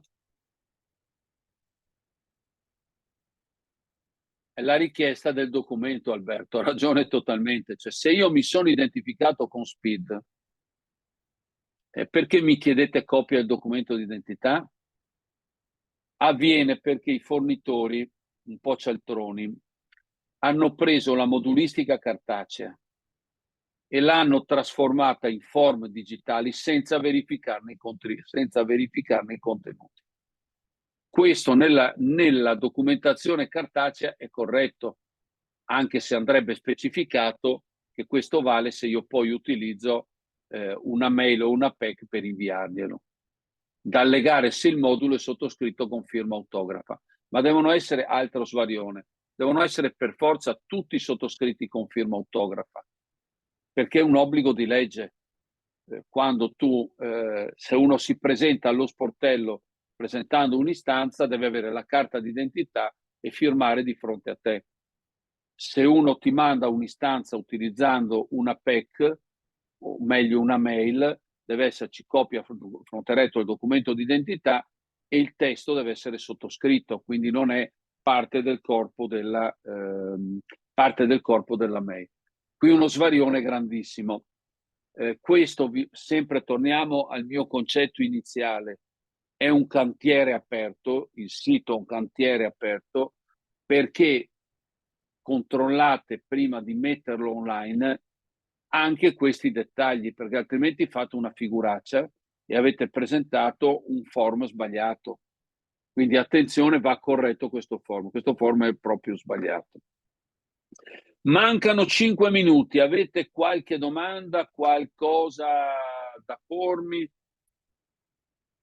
Perché questo tema once only lo dobbiamo vedere bene prossima volta, perché è molto importante, perché riguarda poi l'architettura del sito e delle schede. Michele, non hai citato, non so se perché, che hanno anche, che Design Italia ha anche pubblicato i fondamenti di scrittura per l'esperienza utente, che danno delle istruzioni. C'è in una prossima puntata, Ah, ok. addirittura la copertina avevo messo. Così Benissimo. se la scaricano. No. Okay. Ma se vuoi togliere la condivisione, chiudiamo gli ultimi 5 Sì, minuti, sì, ci vediamo anche in perché viso. questo once only volevo affrontarvelo bene, perché 5 minuti è troppo, perché quello è un pezzo ormai determinante della nuova architettura Ma, ed è uno dei punti più complicati. benissimo.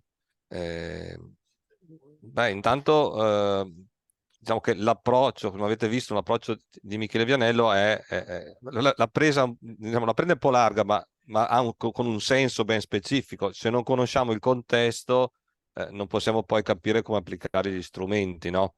E anche l'approccio iniziale, Michele, quello di far capire che non è che adesso abbiamo un sito nuovo e ci dimentichiamo del resto. Cioè, mi ha lasciato Esatto. molto, molto perplesso il fatto che abbiano interpretato il fatto che ci sono solo 5 servizi e ci siano dimenticati tutti gli altri. Effettivamente, se uno prende il bando PNRR, lo applica così, con i paraocchi, arriva a quelle soluzioni lì. Però il E cittadino, questo è un grande fornitore. il cittadino cosa fa? Cioè, cosa deve fare il resto? Problema vero, questo è un piccolo comune, ho voluto guardare un piccolo comune, che No. capisco incasinato per conto suo. E però in giro ne ho visti svariati così. Ci sono alcuni grandi fornitori che stanno dando il sito in questo modo. È stato asseverato, perché hai visto c'è anche il marchetto, ma il problema vero è che il cittadino poi non si trova più. Sì, ma anche per gli asseveratori, perché gli asseveratori hanno controllato quel servizio, non hanno guardato gli Bravissimo. altri perché non era, tra virgolette, il loro compito. Però questo è un approccio che è completamente errato e che invece ci deve far ragionare.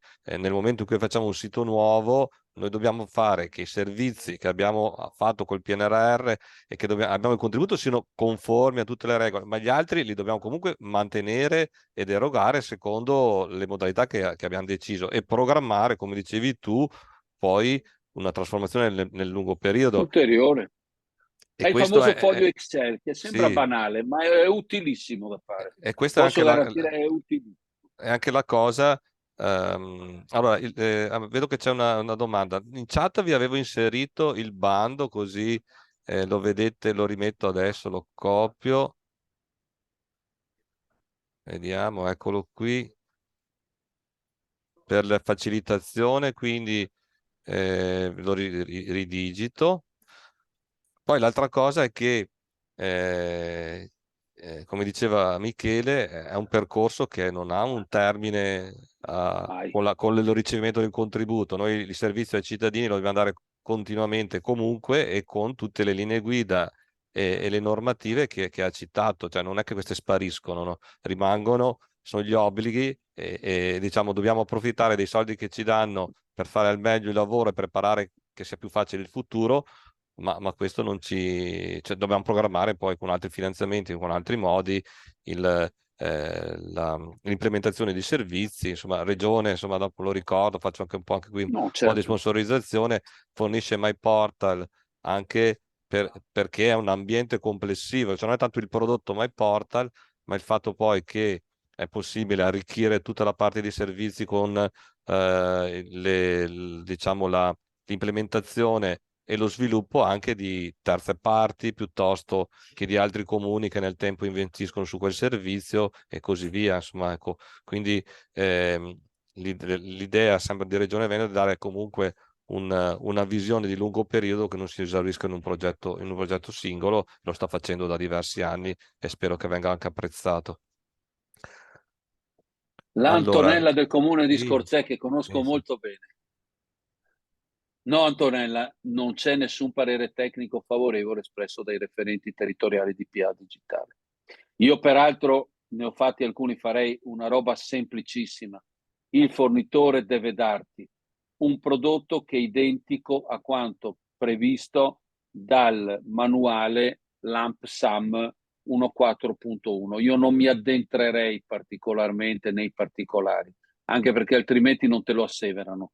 Quindi io farei una roba molto stringata. Il tema vero è dargli poco tempo, cioè meno tempo di quanto previsto. Per capirci, se sono previsti 9 mesi, chiederglielo in 6, perché se poi difforme hai 3 mesi di tempo per poterci lavorare. Addentrarmi il meno possibile nei tecnicismi, perché nel manuale c'è già scritto tutto. Quindi deve essere assolutamente fatto così. Ricordati, farò vedere la slide nella prossima volta, è obbligatorio inserire una clausola che chiede Agid che il nuovo sito deve essere totalmente rispondente a quanto previsto dalle loro linee guida. Questo va proprio specificato in capitolato. Sì, Questo adesso è sì, sì. obbligatorio. C'è anche una frasetta già messa a disposizione Esatto. nelle linee guida, insomma, comunque se la farai presente le Sì, sì, prossime prossima volta volte. ve lo faccio vedere, assolutamente. Allora, se accedo Va al servizio proprio messa. digitale col mio SPID chiedo per un altro. Ah, vabbè, questa è il famosa. No, perché eh, non siamo ancora allo speed per delega, purtroppo. esatto. Che mi auguro, non capisco perché non lo abbiano ancora reso pubblico, lo annunciano ormai da 2 anni, non lo rendono pubblico. Va bene. Allora, intanto ringraziamo Michele Vianello, Grazie a voi per per l'attenzione. tutti i presenti, che alla fine abbiamo raggiunto i più di 60, come ci erano un po' gli iscritti, quindi vuol dire che ci hanno raggiunto tutti quanti. Diffondete l'iniziativa anche agli altri colleghi. Le Aspetta, c'è registrazioni. una domanda. Esiste un Sì? template anche per i servizi, ma non viene usato dai fornitori? Non è facoltativo. Il template dei servizi deve essere identico a quello del manuale ed è grosso modo identico a quello che vi ho fatto vedere delle schede servizio. Non è facoltativo, ti segano la partecipazione al PNRR su quello. Va bene. Niente, dicevo, ringrazio tutti quelli che hanno partecipato. Ricordo insomma che il materiale mi era messo a disposizione, spero entro venerdì, comunque prima del prossimo incontro che sarà mercoledì. E niente, saluti a tutti e alla prossima. La gente, a saluti a tutti. Vi do le slide in pacchettone, non le faccio a pezzetti, vi do poi alla fine il pacchettone finale di slide. Va bene. Ok, grazie. Ottimo, buon lavoro a tutti. Ciao Nicola, grazie. Ciao, ciao a Ciao tutti. Federica, grazie. Arrivederci a tutti.